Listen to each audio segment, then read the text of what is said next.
Come on, son. Raphael's on the track. Come on, son. Come on, son. Come on, son. Today's episode of Come On, Son, the podcast is sponsored by HBO Films' new movie, OG, premiering this Saturday at 10 p.m. OG stars Jeffrey Wright as Lewis, who is in the final weeks of a 24-year prison sentence in a maximum security prison. OG takes an intimate and unflinching look at the journey of one man at the precipice of freedom. After nearly a quarter century behind bars, he must confront the impact of his actions and the challenges of re-entering society. Groundbreaking, it was filmed on location at Pendleton Correctional Facility in Indiana, and its cast includes several of the men incarcerated there. The film premiered at the 2018 Tribeca Film Festival, where Wright won Best Actor in a U.S. Narrative Feature Film. Be sure to tune into OG, streaming now on HBO Now and HBO Go. Come on, son.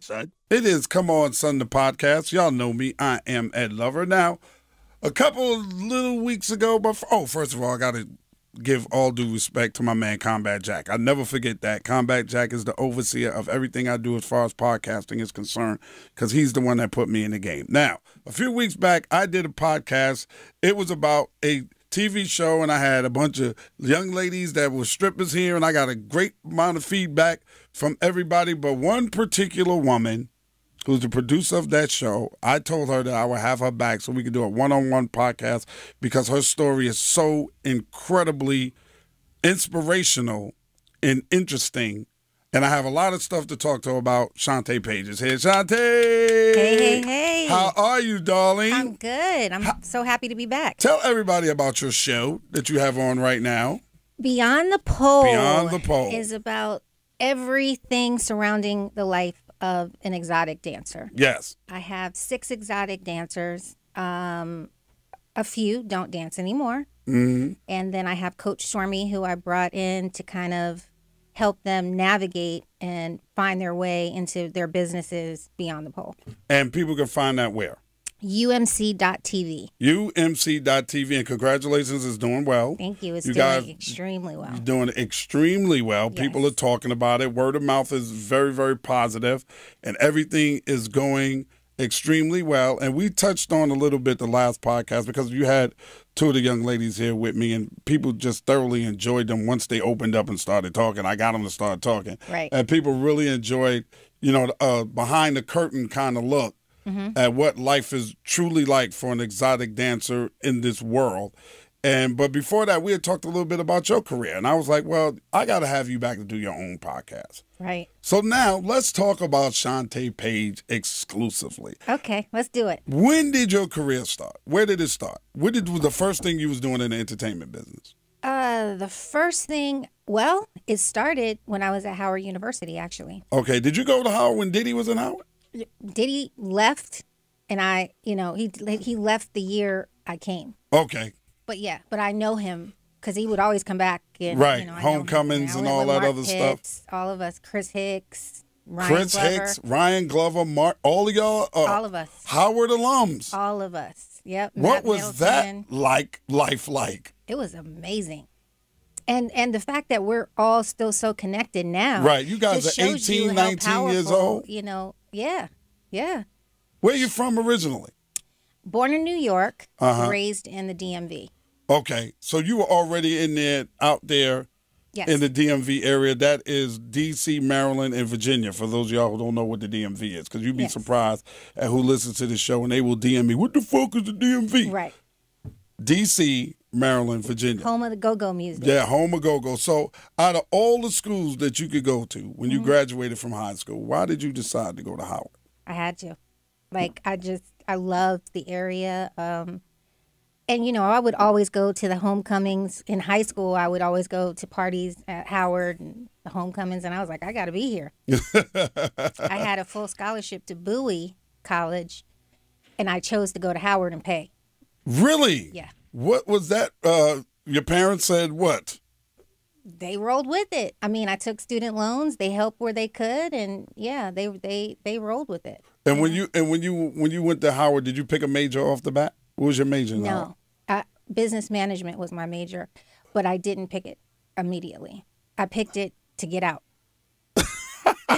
What do you mean? For everybody that didn't go to college, what do you mean by that? That was the easiest major that I could get out quick. Because I didn't, I knew what I wanted to do, and when I saw Diddy's success, I was like, "Hey, Mom, I don't have to stay in college. Look what Diddy's doing." And she was like, "No, you staying your ass in college." So you did the whole ride, the whole 4 years? Yeah, it's about 4.5. Yep. So your mom was like, "Hell no." I don't know who Diddy is. You're not following behind him. I don't, When did you know that you wanted to be in the entertainment business? When did you know? At Howard. What sparked it? I started managing a group called Quattro. Okay. I brought in Terry Ross, who was one of the Noontime partners. He wasn't Noontime back then, but I brought him in to manage them with me because he was the money guy. Right. And Michael Ealy was in that group. Michael Ealy, the actor? Michael Ealy, the actor, was in that group. Michael Ealy can sing? Yes, he can. Really? Yep. So we must, in the future, we might be seeing maybe some Broadway or some stuff out of Mike. He doesn't like to sing, but he can sing. And he hates me to tell the story. story. What do you mean he don't like to sing? He doesn't like to sing. How is he in a group if he don't like to sing? Well, he did back then, but now he's like, "Oh, I'm an actor. Don't tell people, I can sing." I'm like, "No, he can sing." No, it's cool to be well-rounded. What is he talking about? Is he tripping? You better let them vocal pipes go. Who did the group approach you, this group Quattro, and say, "Hey, will you manage us, Shante?" I don't remember how it happened. And what did you know about managing the group? Nothing. Absolutely nothing. Nothing. But I got that group to Gene Griffin, who had Guy. Yes. Basic Black. Teddy Riley was in the mix. So that's how I know Aaron and Damien to this day from that. Right. And Gene Griffin. Because, Gene. GR Productions. Gene managed my group and them. So it was all one big melting pot. Okay. He didn't end up doing anything with the group, but for me, I felt accomplished because Gene was so big in the game back then. Yeah. Huge. Yeah. Because Guy was out of control. Out of control. They were huge. They were the biggest thing ever. Thompson used to charge me like $100 for a track. Chucky Thompson? Chucky Thompson did all the records. 6 degrees of separation. Yes. Chucky Thompson. Yes. When I lived in West Orange, my first marriage, I lived right there. Chris Lighty, God rest his soul, lived right next door to me. Yes. Right next door to Chris was Chucky Thompson. Chucky Thompson. I used to go in his basement. They would record. Yep. Yeah. The amazing producer, Chucky Thompson, who could replay anything. Chucky Thompson, if y'all don't know who Chucky Thompson is, look up his Wikipedia because Chucky Thompson Mary J. Blige, Biggie, amazing. Faith. Amazing. Yeah. And Chucky Thompson is the kind of producer that if he likes the sound of a certain record, instead of sampling it, he'll replay it. And he'll look and find out what instrument they used to play that certain sample, the original, and he'll go find the instrument. He's a beast. Yeah, he's a fucking monster. So all of you guys are in Howard together?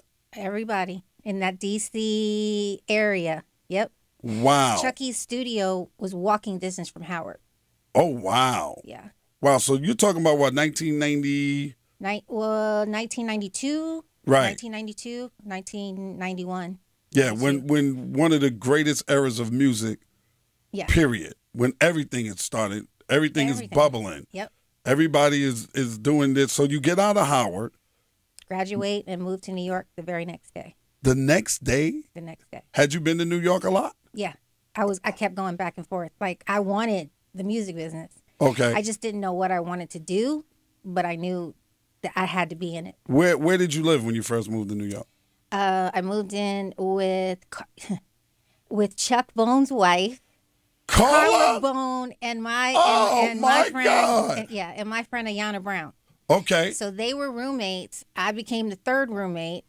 Used to hang my clothes on like a little, clothes hook. Right. And And that's where I lived. And then Carla eventually moved out. You know, she got her own place. She got with Chuck Bone. And, you know, and now what borough were you guys in? Ayana and I were roommates. We were in West New York, New Jersey, right there with Shante, the view. I used to live in West New York, New Jersey. Yep. I raised my kids in Edgewater. Y'all lived in the Galaxy? We lived in the Galaxy. Wow, you probably lived in the Galaxy where it wasn't much on River Road at that time. Nothing on River Road. Us. That was it. The Galaxy was the only thing there. Lived right in the other building. Wow. Yeah. And Tretch lived downstairs. Tretch was downstairs. Yeah. And then when they and Blazy Blaze, Blockhead Kitten's husband at the time. Right. Elliot Blaze or whatever. He had The Galaxy was the shit. The Galaxy had a movie theater in the building. Yes. I was going to move into the Galaxy at one time. We were living on a budget, but we were balling. We were balling. Was that car wash? That car wash wasn't there yet, was it? The car wash wasn't there, but we had a movie theater. We had the Galaxy kitchen. Like, if it snowed, we didn't have to go anywhere. Yeah, you certainly did. You just walk through the building and go get something to eat. Because y'all were up on, the entrance was up on, it's in West New York. Damn, I used to live over there. I can't remember the name of the street. Weehawken? Yeah. Right there in Weehawken. Mm-hmm. So y'all was up there. Main Street. Was it Main Street? Boulevard East. Boulevard East. Yep. That's exactly what Boulevard it is. East. Right there. And then when I went to L.A. and I came back, for a while I lived in a hotel. Then I went and looked for an apartment, and I moved in Port Imperial. Okay. I lived in Port Imperial. Then I left Port Imperial, and I moved up to Edgewater. Wow. And then when my wife and I split and we got divorced, she stayed in West Orange in the house, and then she moved to another place, and then she brought the kids closer to me in Edgewater. So that's where my kids went to public school and high school and junior high school, all in Edgewater, New Jersey. Yeah. I loved it over there. Yeah. Absolutely. Until they raised the fucking toll prices, and then I was like, I got to get out of here. Right. How much was the toll when you first was like? It was $4 when I. It was $4. It was $4 damn. And I used to ride the little jitney bus over. Had to get back before they cut it off at night. Wow. Or you have to take a cab. Yeah, that's crazy that you lived in the damn Galaxy. And Usher used to sleep on my couch all the time. Why? Because Usher was recording with Puffy, and Puffy, when he wanted to go do whatever he wanted to go do, he would call us and be like, "Oh, can y'all watch Usher?" Can you watch Usher? He was a kid. Yeah. I'm like 22 years old. He was like 14, 15, I don't know. He's a little boy. He was a little boy. Right. Yeah. Yeah, wow. In this day and age, you'd be like, no, I can't watch him. But back then, you were like, oh, yeah. Yeah, we ain't doing nothing. Right. Drop them off. What did Puff had a cabriolet in? I don't know what he had back then. Puff had a cabriolet. Mark Pitts, him, everybody was Biggie. Like, everybody was up in Scarsdale. Yeah. Yeah, wow. Yeah, was it Scarsdale? Wow. Because I remember when I was in Hackensack, Puff lived around the corner from me. Yeah. When I was in Hackensack back in the days. Yeah. And he had a red cabriolet with a white top. That might have been the days. That might have been. He was right around. He was not too far from me in Hackensack, New Jersey. And then a lot of people started moving over there also. Well, this is when he was in Scarsdale? Upper New York. Okay. Yeah. Is that Scarsdale? Yeah, that's right. Yeah. Almost Mount Vernon and all of that. Yeah, that's when he lived in there. That's when he was a wild boy. Yeah. Shout out to Puff. Shout out to Puff all day and day, Puff. And only if you know him. If you know him, can you call him Puff. Oh, I still call him Puff. Right. If you fuck around, I call him Sean sometimes. Right. So, boy, I know your mama. Right. All right, so stop it. Stop it, Sean. Janice. I love Stop her. it, Sean. Stop it, Sean. So what's the first job that you got? So you're living in the Galaxy in New Jersey. You just moved there. What was the job hunt like for you? I started waiting tables at a restaurant called Jezebel's, and I know you know that. Of course I know Yes. Jezebel's. I never waited tables in my life. That was like the spot. That was the spot. This is before Puff had Justin's. Yes. Way Jezebel's before. was the yes, shit. Alberta, rest in peace. She saw something in me. She hired me. So I was working there and the coffee shop. No waiting way. tables. So my mom was like, you graduated? My mom and dad, you graduated from college, you're waiting tables? Right. But I was making like $40,000, $50,000 a year at the time waiting tables. Right. Like we were making some money. And back then, that was a lot of money. Yeah, hell yeah. So I figured, with that, I could go to parties, I could mingle, I could meet. Everybody who was anybody was coming to that restaurant. Yes, You yes, had the Denzel right. Washingtons to, the L.A. Reeds, Yes, everybody. everybody. It was the black who's Yes, everybody hit Jezebel's at Yes. one point or another. Yes. Absolutely. It was sometimes you couldn't even get in Jezebel's. Yeah. They didn't give a damn who you were. No. You wasn't getting in there because that played Spike Lee. Everybody was Yeah. in Jezebel's. Absolutely. Everybody. So that's what I did. I did it for like 2 years. Still with your eyes on the prize of the Still music with my business. eyes on the prize. Then I started, hosting events and doing parties with the gas station with Chuck Bone. Wow. Yes. Small world. Small world. Right. I just was like, I got to figure out a way to navigate and get in, and I didn't know how, but I was like, I'm gonna figure it out. So I got with Jay Norris, who went to Howard too. Mm-hmm. We started a company called Net Squared. Okay. And we did parties. Oh shoot, what was the name? Was it Opera? Where did we do? It was a party. NVs. Okay. Did you ever come to NVs? Yes. We did NVs, and that was another everybody who was a who's Yes. who. But I made it so if you knew me, like it was cool. Like I would get you in. Right. So I had Chris Lighties, the puppy, everybody coming to the door saying Shante Paige or what So Right. I figured, okay, that's how I'm gonna get my name out there. Right. So that's what I did. Oh, Mike wow. Tyson, everybody came. Yeah, everybody went through there at one point or another. And then when did you get your first official music business job? That was just by happenstance. I was at lunch one day, and an entertainment attorney said to me, Jeff Finster is looking for an assistant. And I was like, yeah, but I'm making too much money waiting tables to take a cut to be an assistant and make $20,000 a year, and I'm making $50,000. But then, he was just kind of explaining it to me, and he was like, well, if you want to get in, you got to figure it out, and you get in, don't stay in assistant zone too long, navigate, and Right. move on. So I thought about it. I went in and met with Jeff. Jeff made it clear he had already made his decision to hire somebody else, but based on the relationship with the attorney, he took the interview with me. Okay. And so I'm sitting there like what okay, the fuck am I doing here then? Yeah. So I sit there, I talk to him, and at the end of the interview, he was like, I like you. Like, can you take a typing test? Because I really need you to type. It's like, oh, shit, I don't know how to type. So he was like, can you type? I'm like, yeah. So I take the typing test. I suck. Right. And so he was like, I really need somebody that could type. My mind was set to hire somebody else. You sold me, but you can't type. I said, give me 2 days. I'll go take a course in typing. I'll come back, and I'll rock it. And that's what I did. Oh, wow. So you really, really wanted that position. At that point, Jeff Finster was at what label? At Jive. At Jive. Records. And who was on Jive at the time? Who they have? R. Kelly. Okay. The infamous. Yeah. Yeah. That was around the whole time of Aaliyah. Okay. Britney Spears, Backstreet Boys, Tribe Called Quest, Akinelli. Some pretty heavy hitters yeah. over there at Jive at Yeah. the time. Huge. Joe. Right. That's how I know Joe. Yeah. So you actually went and took a typing course. Yep. Came back and rocked it. You did? Typed like 70 words a minute. And he was like he was just like baffled, like, wow. Right. How you go from not knowing how to Right. type at all to typing. Right. So he hired you. So he hired me. Starting salary was what? I don't even remember, but it was low. I mean, I took a pay cut. But what Alberta was so amazing. She never let somebody work Saturdays only, because she was like, you've got to work. You've got to work the slow days and, the Right. days that are like really lucrative. But she knew what I was trying to do, so she allowed me to take that job and still work Saturdays with her. Wow. For the first year. So I could, keep Supplement my your up. income. Yeah. Yep. Absolutely. So how many hours were you doing over at Jive? That was full Daily. time. Full time. Like 8 hours? Yeah, no, like 12. 12 hours, and then Then I would go do parties. Then on Saturdays I would do Jezebel. Then I had a side hustle with Noontime, and I was, trying to sell their tracks. Yeah.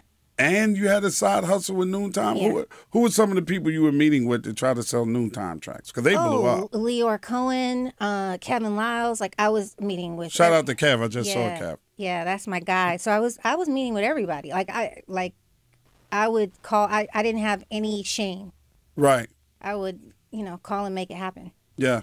Yeah. Anybody at Jive, were you trying to sell, or you was just kept Dave that Finster separate? at the time was like, he was the big dog at the time, and Right. I was just, you would have thought it was crack. I kept trying to push their track, and then finally, Dave was like, you know what? She's got some really hot cats. Like, Right. we need to do something with them. So eventually, it kind of caught on. Wow. How long did you stay an assistant to Jeff Finster, and why did you move on? I know you moved on. I moved on. I don't feel good about this, but he asked me to commit to a year. But when the opportunity arose from Brett Wright, who was going over to Volcano Records at the time to start a new label, Brett wanted to bring me in, so I quit. Oh, wow. 8 months in. 8 months in, you quit, and you go with Brett over to Volcano. Now, who was Volcano? Was a subsidiary or something? It was a subsidiary. Always, for those of y'all who don't know, maybe listening to this podcast, there's a lot of subsidiaries. Yes. It's like a parent company, and then you'll hear about this label that they gave somebody a label, and that label's a subsidiary. This label was a subsidiary of the major label. Volcano was under who? Volcano was under. I'm not sure. I'm having a brain freeze. But yeah, they were a subsidiary. Kevin Zinger, I think his name was at the time, was he kind of spearheaded it. And Brett brought you over. Brett brought me over As what? His assistant? Because you wasn't trying to be no assistant anymore, I made right? that very clear. So right. I was kind of the marketing and the marketing arm, but I was also his assistant. So I had two titles. Right. But the assistant title wasn't what we called me, Okay. So we he would say she's my marketing person, but right. If I had to answer his phone, I had to answer his phone. Oh, okay. And who did you guys have over there? On that label? Akinelli actually came over there. Akinelli came. They did a deal with Gerald Levert, and that was called Global Soul. Okay. So they had for his own label. For his own label. Were the Rude Boys under that umbrella? No, I don't think so. He had the OJs under that umbrella. He had a few other artists. That's how I met Leonard Brooks. Okay. Well, actually, I met Leonard Brooks before that. Shout out to Leonard Brooks. Yes. My man. Yes. I ain't seen Len in a minute. Troy from 5001 Flavors introduced me to Leonard. Yep. I know Troy. I haven't seen Leonard in a long time. Shout out to Five, man. Yep. Wow. It's like a small yeah, world. Definitely 6 degrees of separation. So Leonard had an office in there too. And we were trying to make things happen there, and then all of a sudden Kevin had a different mindset. He got with Dallas Austin, and Dallas was starting, I think, Rowdy. Was it Rowdy Records? Rowdy, yeah. He had a few artists. Dallas was popping and hot at the time. Dallas was on fire. Dallas wanted to bring in his own team. Okay. So we walk in one day and we all have pink slips. No way. Yeah. We walk in one day and we all have pink slips. And I was so offended by it because I was like, they didn't even bother to meet me or, to see my worth or talk to me and it was him and Dave Gates in the office. And I walked in and said, and I love Dave Gates, by the way. Yeah, shout out to Dave. But I walked in the office and I was like, you didn't take the time to get to talk to me and see, my worth or anything about me. And I was like, but I promise you're going to see me again. And Dallas was like, what? And every time he sees me, like, we just laugh. Because, yeah, that's how I felt. I was pissed at the time. Yeah. But then somebody said to me, how do you say that without using a few expletives? I probably did. Oh, okay. It wasn't nice. It really wasn't nice. I know me. I'd have walked in there and said, really? This is what y'all going to do and you don't meet with me? Fuck you. Yeah. Some fuck you shit. Yeah. You know what? Fuck both of y'all. Yeah. Y'all will see me again. Yeah. That's basically what it said. But somebody was like, you're never nothing in the music business until you get fired. So I was like, okay, I'm on my way up now. Right. That's how I looked at it. So where do you go after that? I was jobless. For how long?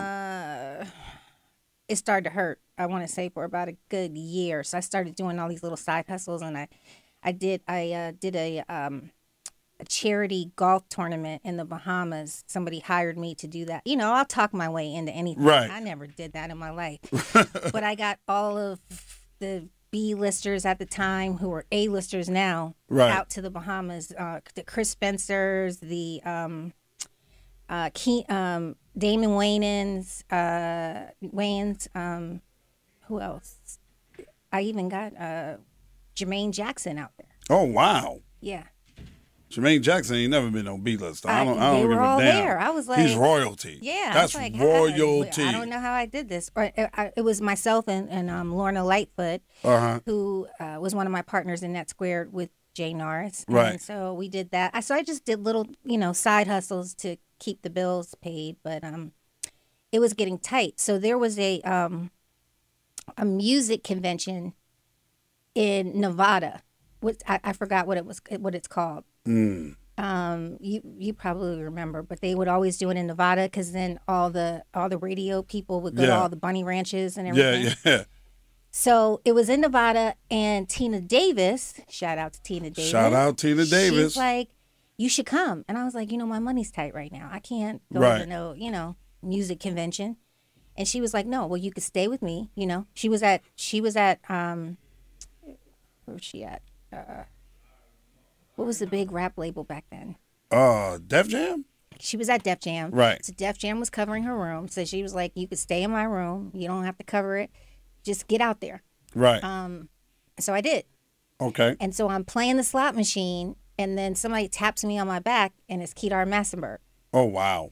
And Kedar is like, I've been watching you for a minute, and I've been seeing you move and your hustle and everything you're doing. He's like, I want you to come work with me, but you got to give up everything you're doing. You can only work with me at Kedar Entertainment. I don't want to hear about you doing parties and this and that and golf tournaments. I don't want to hear about none of that. Right. And what are your thoughts? I said, okay, if the salary's right, I'll do it. Right. So that's what happened. And he told me, write it down on a napkin, what I wanted. And I did. Right there while you're at the slot machine? Yeah. Right there. I was like, oh, I hit the jackpot. Wow. So I wrote it down. And he was like, get with Kojo, who was his GM at the time. Yeah, shout out to Kojo. Yeah, and he was like, y'all, we'll work it out. Just like that. Just like that. You wrote down what you needed to survive. Right. Plus some. Yeah. A little bit more on top. I kind of undercut myself. But, you do that. You don't know any better. Yeah, and you looking at just that paper. You say here. He looks at it. Say, okay, get the Kojo, and you're good. Yeah. When we get back from right. Did you think Nevada, he was bullshitting? Because people in this business bullshit you I knew to Kedar death. wasn't, because Kedar was one of those, like, he's abrasive. Yes. So I knew he meant business. Right. And he would come to all the parties I did, so I did know him from that world. And brought you over to Motown? Brought me over to Kedar Entertainment. Kedar Entertainment. Just started Kedar Entertainment. Oh, wow. Just started it. Okay. Yeah. Under what capacity over at Kedar? I was director of publishing and production. So I handled, because most of the artists like Erykah and Chico, all of those artists. They were all signed to Kedar Entertainment. Kedar, yeah. Okay. Kedar Entertainment and Kedar, he signed them publishing deals too. Okay. So Gerald Isaac, I was like shopping his tracks. The same thing I was doing for Noontime before I was doing for Kedar. Okay. Okay. Yeah. So who was at Kedar when you got over there? Me, him, and Kojo. That's it. Him, Kojo, and Lynn Scott started. Lynn Scott started shortly, I think, after. What artist? Sincere Thompson. Shout out to my man, Sincere Thompson. Sincere Thompson. The man who took me to Cognac, France, and made me a Martell ambassador. Shout out to... That's the dude right there. That is my man, 50 grand for life. Yep. Love him. And Frank Fraley. Okay. Frank Fraley was there. Yeah. And what artists did y'all have signed? Because you mentioned Erykah Badu. Chico Debarge. Chico Debarge. We had an artist named Granique. Okay. She was from the DMV area. And Profile. Okay. Profile was a 4-guy group. And so I remember that group. Yeah. They had the song Liar. Yeah. That blew up. Yeah. So that was the first group I A&R'd. Profile. Okay. And then I'm sorry, Shante, you know I know, but there may be somebody listening that does not know. What does an A&R do? So an A&R is short for artist and repertoire. Okay. And you basically, you have the power to sign the artist. You pick the songs. You pick this if it needs a songwriter, a producer. If you're finding a song that's already created, it could be any of those things. But we would also get the songs mixed, mastered, right? Everything to get to without the artwork. Everything that the musically we would handle. So do you go back to Noontime immediately for some tracks for Profile? Absolutely, that's what I did. Noontime was on every single album. Every single album. Yep. Noontime producers: Brian Cox, Jazzy Faye, J-Dub. Yeah. You're talking about some heavy hitting dudes right there. Yeah. Yep. Wow. Dent, Anthony Dent. Yep. So yeah, I showed love. Yeah. That's how I get down. So how long did you stay over with Kedar? Did you transition when he went to Motown? I did. Okay. Yep. I transitioned with him, and once we became Motown, I don't know, I stayed, I think, for about 4 years, maybe. What happened with Motown and Kedar Massenburg? I think Kedar was, he lost his power when they put him in that position in Motown. Like, he could do it. When we were Kedar Entertainment, he'd be like, fuck you, I'm not turning it in, and it's going to come out when it comes out. And right. They had to go by his rules. But once he became the president of Motown, that changed. We had to have structure. We had to have, every 3 months, something had to come out. We were just throwing stuff out, seeing what sticks. Right. So it made it more difficult. And then when those things that you're throwing out don't produce the results, it's your fault. Right. But they need to have something come out they need to have something every 3 months. Yeah. Isn't that kind of like to the detriment of the artist? Yeah. Because the artists come to you and they believe in you, and they believe that you're going to do right by them. You have their life in your hands. Right. Yes. And then 3 months later, you really knowing this project is not ready, but you have to because of your deadlines with the parent company. Right. Put something out, so you just throw them out there and then they fail. Well, what happens? We could take a while to record the album, but once we were promoting a single, right, or promoting anything that had to do with that album, you got in that 3 month window. So it was like, okay, you're promoting this single, we got to put this album out, within 3 months. Why? That's just the way it worked. Why can't you just let it bubble a little more until it takes off and do what it really supposed to do, and then put the album out? I don't know. I mean, maybe they do that now, Right. But they didn't then. So it was a tough situation. And Kedar's the type of guy, he has a heart. He cares. He really cares about the artist. About his artist. He didn't he wasn't sign nobody that he didn't wasn't personally invested in some way, shape, or form. Yeah. Yeah. So he I think he took it hard. Right. A lot of that hard, Uh-huh. And when did I think they didn't set him up to win. Yeah, well, that's the way of the world sometimes. Yeah. When did it end for you guys over there? Did you leave? I left a year before he did. Okay. Why did you decide to leave? I saw how they were sabotaging a lot of our records. Okay. I saw that. Who's the parent company to Motown at the Universal. time? Universal. Okay. I saw that we weren't set up to win. Uh-huh. And I felt. Who else, who else, before you finish that, who else was under that Universal umbrella at the time? What other subsidiaries were there? Was Def Jam there at the time? No, Def Jam wasn't there at the time. Okay. It was Charles Suit and Steve Rifkin both had something under that umbrella at the time. We were officially Universal Motown. Right. But it still wasn't like it was still us against them. It was weird. Yeah, you're competing with yourself. Right. Like everything that comes out is a hard competition for everybody because you putting a record out, Charles Sutton and Steve Rifkin's getting a record out. Everybody's trying to go for that same chart position or that same hit record at the same time. Right. Instead of us figuring out, okay, well, here we're gonna put this one, and then we're gonna work collectively as a team. It just didn't work. It was all separate companies. Yeah. So Universal is basically sitting there throwing everything out there, and if something sticks and it blows up, then we make our money back from all the money we spent on this other shit. Right. And then fuck this other shit. And sometimes when they threw it out there, it would take off. You know. It would do that. What is the record that you guys had that Universal threw out there and it took off? Well, Kim took off. I signed Kim. You signed Kim? I signed Kim. My wife loves Kim. Yeah. But see, Kim already had a base. He already had a foundation. He already was selling records out his trunk. Oh, wow. So, me signing him, it just put a machine behind him. So that immediately took off. Yeah. Kim is a really great artist, too. He is. He's fantastic. Dope, and he had a great backstory. And, I think people really felt him, and he resonated with people. So yeah, absolutely. Great. So you leave a year before and voluntarily walked out the door? Yes. To do what? To in my mind, I was like, I'm gonna do TV and film. Okay. And I thought it would be a lot easier to get in. Nobody said, Shante, your services are not wanted here anymore. Nobody said You that. just said, I'm done.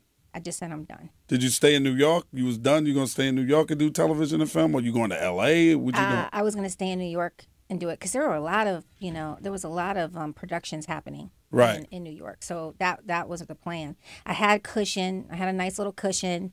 And I said, okay, I'm going to give myself a year to figure this out. And that was probably not a smart decision. Why not? Because it was tough. I didn't realize, that the TV and film the production, they didn't really respect music.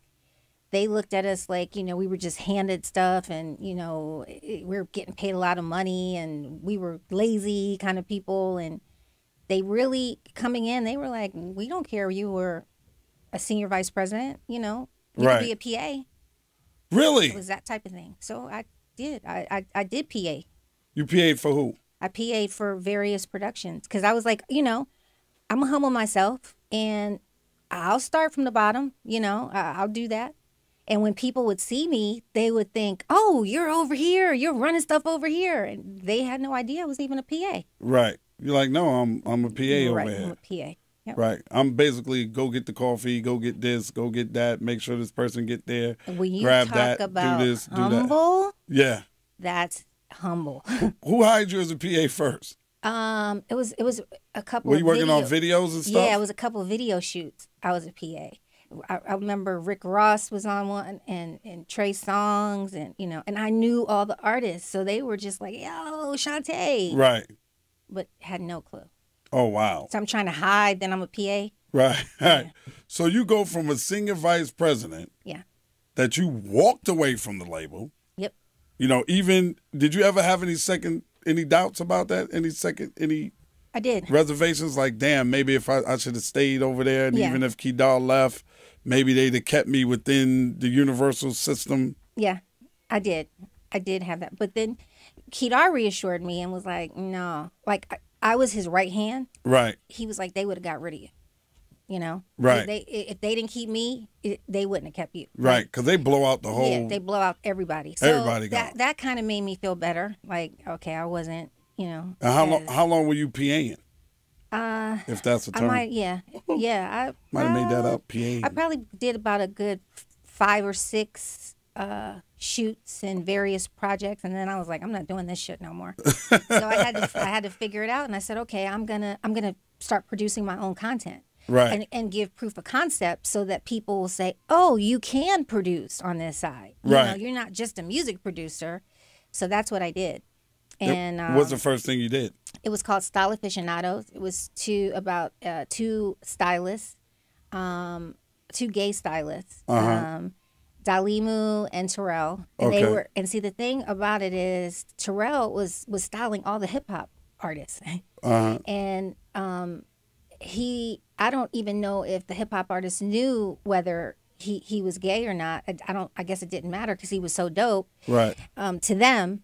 But I just saw compelling personalities, and I fell in love with them. So I said, I wanna tell their story. Right. And so that's what I did. I shot webisodes, took it to Ryan Glover, who was at the time at Turner, Peachtree TV. Okay. And sold it to them to air on.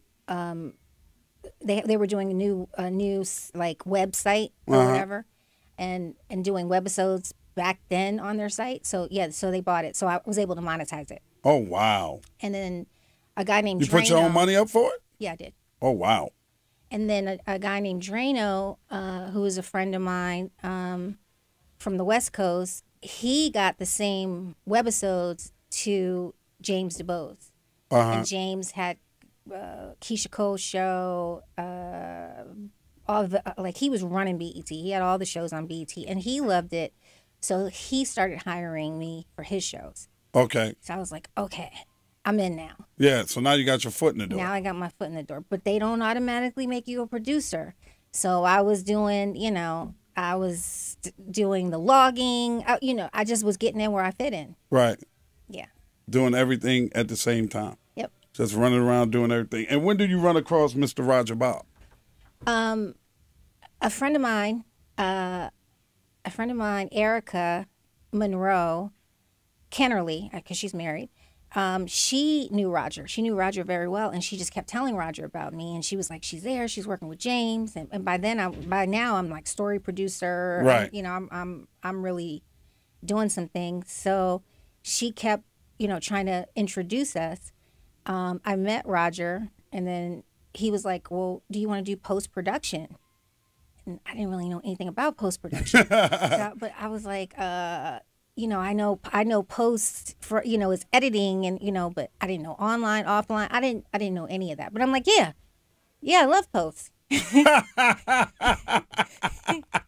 Is this another typing story out of you? Yeah. I'm like, I love post. And he's like, well, we got a supervising post-production supervising job at Tyler Perry Studios. That's what we're looking for. Right. And I said, I'll do it. And he was like, okay, I got to set up an interview and whatever. So I wasn't living here. I was still living in New York. I just used to come back and forth all the time. Right. And so I came to Atlanta for the interview. I got the job, and I didn't go back home for like maybe a month to get my clothes. So I had to like figure it out. Right. So what exactly did that title entail? What is your job exactly? Yeah, so it was over all of the TV projects he had. So I basically managed all of the editors. There were about 8 editors, and made sure they had everything they needed, to edit the House of Pain and Meet Browns. Right. And I had to deliver all the shows to Turner. So I had to follow it through the whole process, through the editing process, through the approval process, through the sound design mixing process, through the color process, all of that. I had to keep a schedule of everything. I didn't know what the fuck I was doing.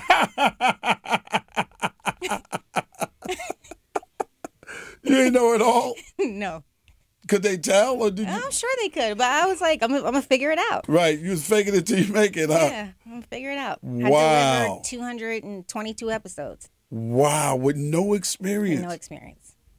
Wow. I knew enough from sitting with editors on projects that I worked on. I knew about the editing process, but I didn't know about sound design and color. Did you have to go to every edit session? Yeah, well, we were all together in the same, like area. It was just a post area. Right. And so, yeah, I oversaw everything. So But now I'm a post rat. I love it. So how you following each and every episode? You got the script in front of you, Yeah, we have the script. We have the final script. We get copies of every single any change they make in the script. Right. Anything. And Tyler would always have to come and approve everything. Roger would always have to come approve everything. So they look at every single episode before it goes out. Yep. And say, okay, good. Right. Or no. or no. What happens if it's a or no? They'll make the changes they want, and then they have to come back and approve that. So they go back and refilm stuff, changes. Not refilm, but just make changes in editing. But sometimes we would do an ADR, which is like add audio if it needed, or we would, or you might reshoot a particular scene, and we had strict deadlines. So I would put those schedules together. So I'm dealing with Turner. I'm dealing with Turner execs. Right. Telling them when I can deliver. Trying to figure out when I can deliver. And all of that. And you're dealing with Tyler Perry. And I'm dealing with Tyler Perry. And you're dealing with Roger Bob. And Tyler Perry, from what I hear, I met him once, but I've never had an opportunity to sit down and talk to him. That's very demanding with the things that he wants and what he needs. He's a perfectionist. But it was an awesome experience because it was like boot camp to me. Right. And it was invaluable. Like the reason why I can produce the way I produce is because of being there. Right. Yeah. And you working your ass off over there. Yes. I didn't have a life. It was 12, 14, 16-hour days? Yep. Jeez. Yep. Like you gotta really want this shit to do it. You gotta want it. And so Tyler was the type of guy that he would just wake up one day and say, okay, I want to shoot in the middle of delivering 6 episodes a week, which is unheard of. 6 episodes a week? Well, we would deliver 3 of House of Pain and 3 of Meet the Browns. Okay. So that's 6. Right. And I was overseeing both shows. Right. He would say, okay, I want to do a talk show from my movie. Why did I get married? I want to do a talk show, a late night talk show. So let's do that too.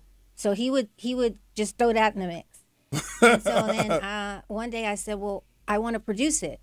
And everybody came to me like, are you fucking crazy? Why would you do that? Like, you have a solid job. Why would you put yourself in the fire?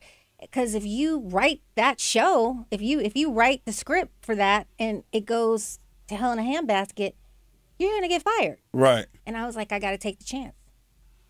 Wow. So I ended up producing like 4 talk shows that he decided to do. Mm-hmm. And what were those shows? It was called the Tyler Perry Show. It aired on Turner at night. Just a marketing tool for his movies. Okay. Like Janet Jackson, Jill Scott, they all like made appearances, but I wrote the script. So I had to deal with Tyler one-on-one. What was that experience like? Yeah, it was awesome. I don't have anything bad to say about him. Right. Yeah, but he's very particular about what he wants. Oh, very I had to get with it. Like he would say, okay, I want to change this. I want to change that. And then he'd be like, okay, you ready? Let's go shoot. And I'm like, oh shit. Wait, I got to make changes. Like, I mean, it was very stressful. Wow. But I did it. But it got you on your A game. Got me on my A game. 100% on your A game. Yep. Wow. And if you're not ready for that, you better be ready. You're not ready. You're not ready. Yeah, you better be ready. So you gotta stay ready. Yeah. And so I have producer credits for that, and then I ended up also doing some his DVD, all the editorial for that for his plays. Right. So not only am I working on the TV shows, now I'm working on the plays, talk show, everything. Wow. Yeah. Your plate had to be crazy. Yeah. So you're working weekends, holidays, everything. Nonstop. It's just nonstop. You just go home, go to bed, get up, go to work. Yep. Jeez. Boot camp. 2.5 years I did that. 2.5 years. And then why did you move on? He was starting a new show. I don't remember. It's one of the shows that ended up going to OWN. Uh-huh. And I said to Ozzy and Will LaRue, shout out to them. I was like, it's not fair for me to start a whole new show. Because, he doesn't just do 10 episodes. Like, he'll do 60. Right. So I was like, it's not, I don't want to commit to you for that when I know my heart's not in it to keep working like this. Right. I want to work on some projects that I want to work on. Okay. So they understood. And the thing about post supervisors, it's not easy to find somebody who understands or, who can really do that. Right. So, I gave them my notice. And at the time, Roger had just left too. Mm-hmm. So the timing of it, they were kind of like, okay, is it because Roger? But, I was like, I'll help transition the next person, into my position, but it's time to go. Right. So that's what I did. You step out on faith a lot, don't you? I do. God got his arms all over you, Shante Paige. God got his arms all over you. So how you did? Was it immediately your plan to get back with Roger, or no? Or you just ready to go do your own thing? Yeah. I plan on doing some projects with Roger. Roger's my guy. I love him. Shout out to Roger Bob. Yeah, shout out to Roger. And it just happened that Keith Clinkscale, who was at ESPN at the time. And Vibe before that. And Vibe before Shout that. out to Keith. That's my guy, too. So he calls me and says, hey, I have this, it's called The Battle. Mm-hmm. And it had a season, and, you know, for whatever reason, they didn't want to go with who, you know, was producing it before. Just so happens it was the person that fired me a long time ago. I'm not going to say his name. Wow. And he said, so I'd like you to, you know, take over.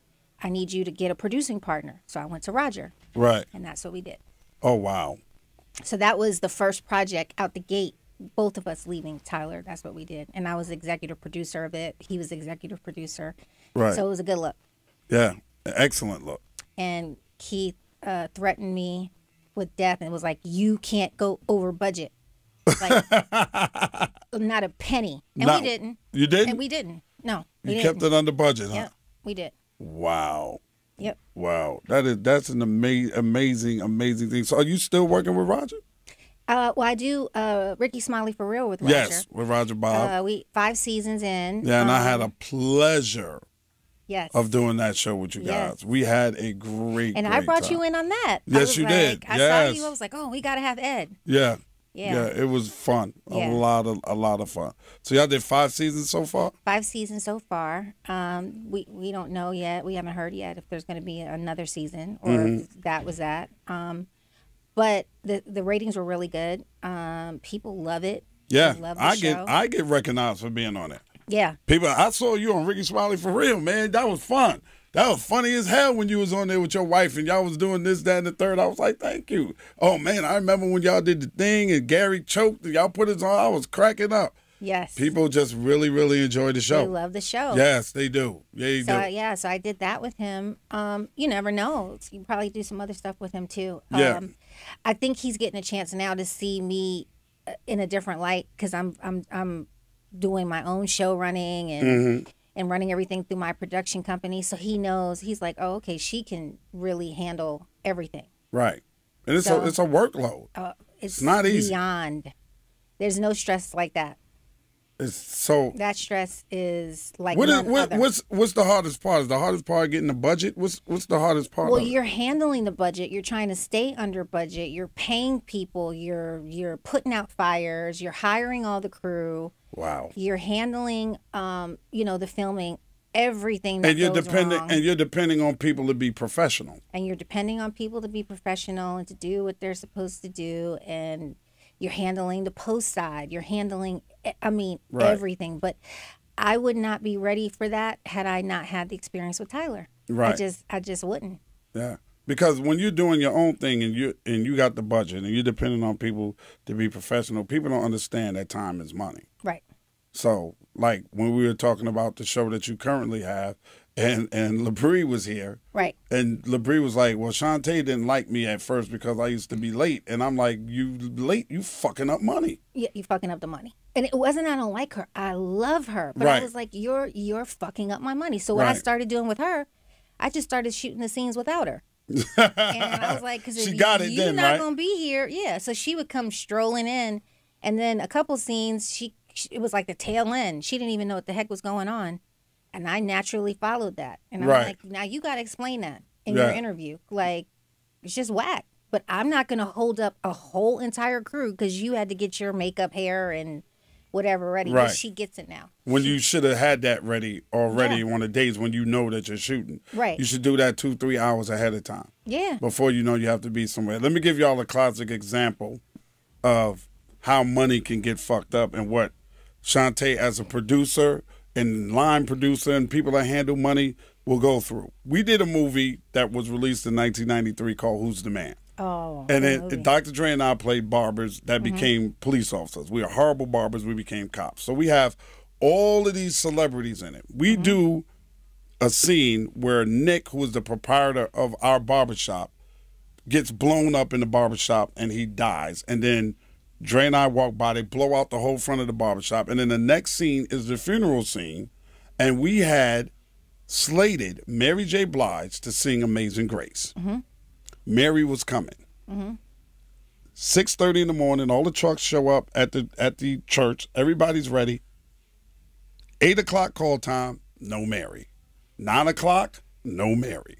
10 o'clock, no Mary. She never showed up.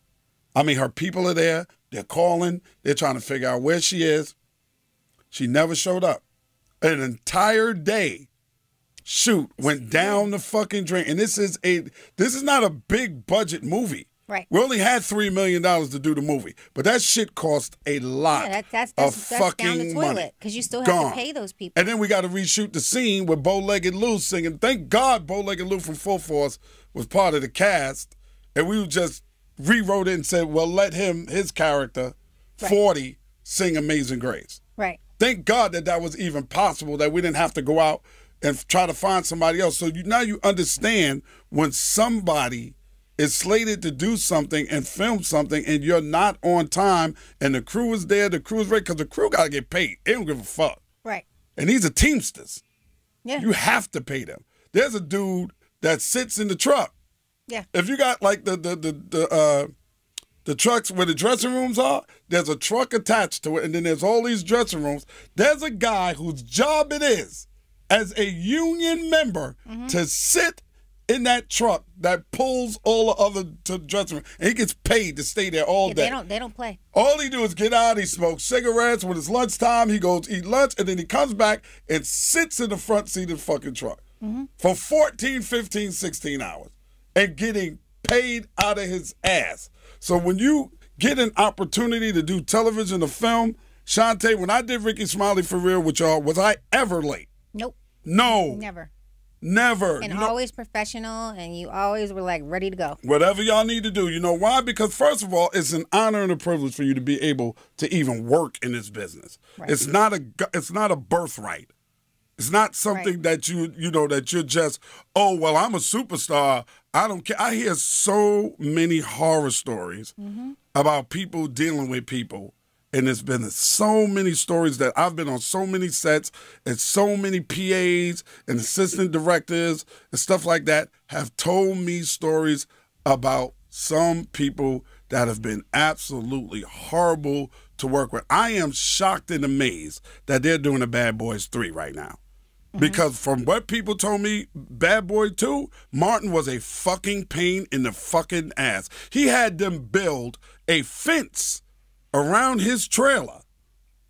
A fence around his trailer. And in order to talk to him, this is what a PA told me when I was doing a commercial with Reverend Run. You would have to talk to his guy for his guy to get on a golf cart to go and tell Martin that you were ready for him on the set.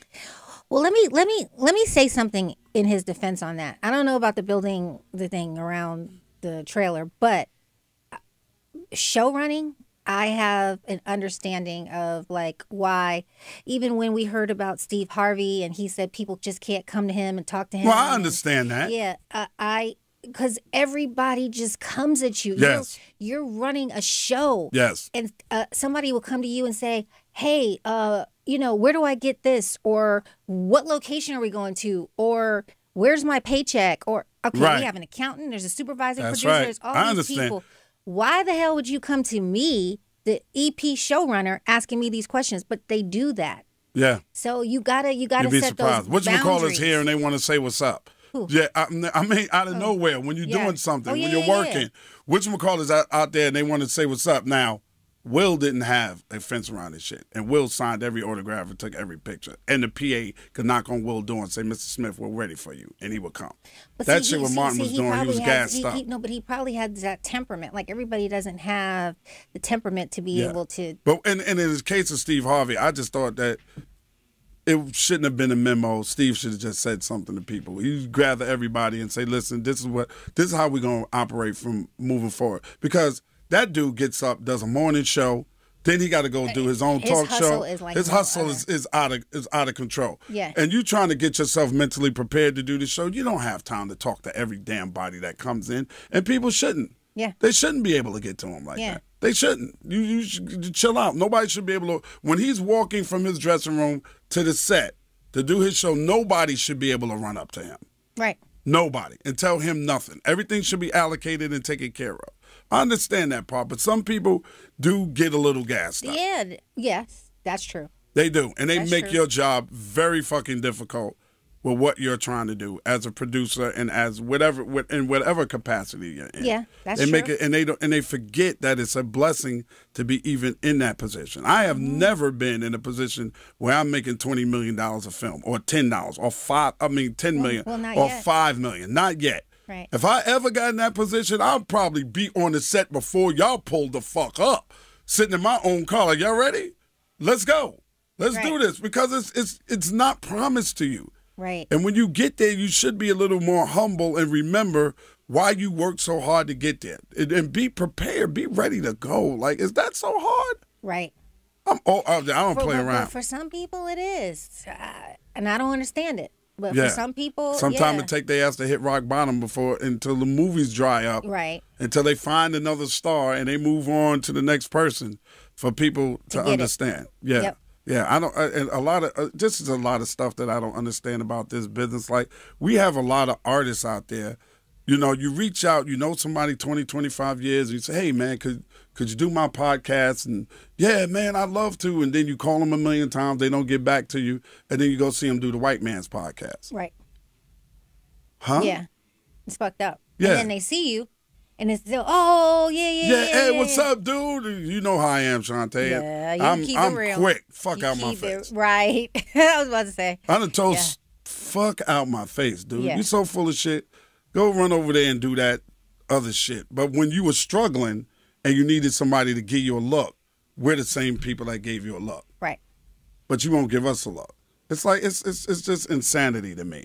I don't understand how you keep your brain wrapped around this shit, Shante. Yeah, but I mean, everybody has. And it's tougher for a woman. Yeah, it is.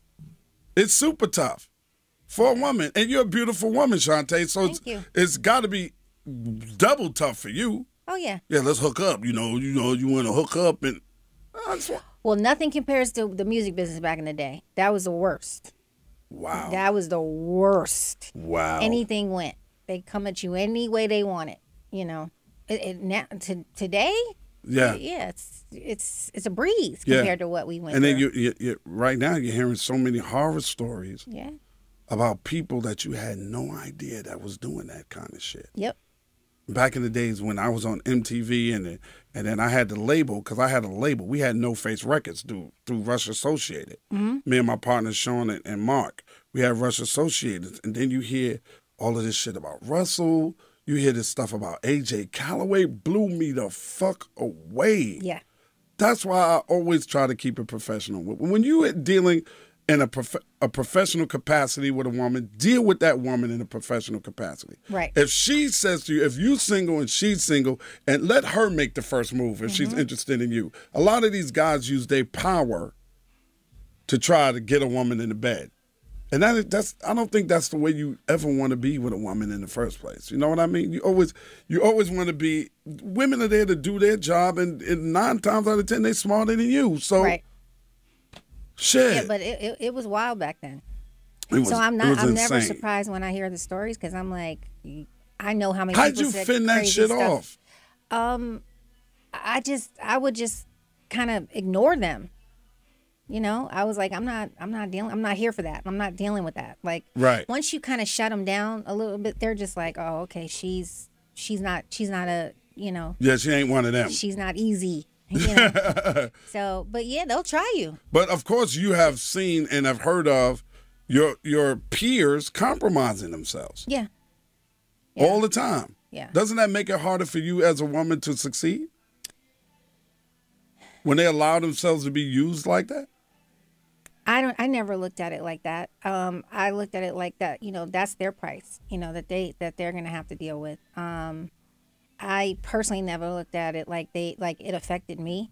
But I have had men come on to me and, you know, I'll be like asking for a track, or I want to get with the, you know, the producer to get with my group. And they'd be like, okay, well, I'm trying to fuck you. I'm like, what? Straight like that? Straight like that. Back then, yeah, all the time. I'm like, and some men that I hear talking all this crap on the internet. I'm like, you were one of them too. Like, really? Yes. Yes. Dudes that are now standing up, yes, trying to defend talking the women. Shit. Talking right. at Me Too like, shit that we need to do better. And right. I'm like, you were down. You came at me sideways. Like, wow. Yeah, you were wilding back then. Wow. So, I am so glad that there's going to be nobody that can say Ed Lover ever said anything inappropriate or did anything to them or with or next to them, or there is like, no skeletons in my closet like that. Sit down somewhere, like, because I know if I feel this way, there's other women that feel this way too. Because you know, a few of them were wild back then. Right. So yeah. That's crazy. That's crazy. You know, you're a true inspiration to every young black female walking this planet Earth, and you're living proof that if you stick to your guns and you work hard and you learn, even when you bullshitted your way into stuff, which I find hilarious, right, that you can actually do it. Yeah, fake it till you make it. Yeah, what's next for you? Films? Films, yes. I actually talked to 50 yesterday. We're going to, he's going to executive produce the next show I'm doing with a friend of his. So want to give us a little sneak on what the show's going to be about, Shante? It's juicy. It's a reality show, which is going to be different. But I don't know. I mean, he's done non-scripted, but I don't know if he's ever done reality. But it's a juicy reality show. Okay. Reality show pays the bills, but because movies take so long to get them greenlit and whatever. Yeah. But I definitely have that on the horizon. Documentaries. Are you trying to do it on the network you're on, or are you trying to go major network with? This one's gonna be major. It's gonna be a major network. Yeah. Yeah, I know how you get down. But I love the network I'm on right now with this show because I love the fact that we can be on any device. That, you know, that anytime you want to see it, you pull it up, and you know, I love that with the urban movie channels and the Netflix and shout out to the digital, and we're not held to Bob Johnson, the censorship, and you ain't got to pull no punches. Right. You do what you want to do. Thank you, Shante Paige. Thank you. Thank you so much. I much. enjoyed it. You are an amazing, amazing, amazing woman, and we really pray for you all the time, and we appreciate you. Thank you. This Come On Son, the podcast. I'm Ed Lover. Peace out, y'all. Peace out. Come on, son. This Ed Lover podcast is being done in conjunction with Cigars International. Make sure you check out cigarsinternational.com for all your cigar needs. This episode of Come On Son, the podcast, is produced and engineered by co-executive producers Krista Hayes and Kimana Paulus in downtown Chicago. This is an official Loudspeakers Network podcast. Network podcast.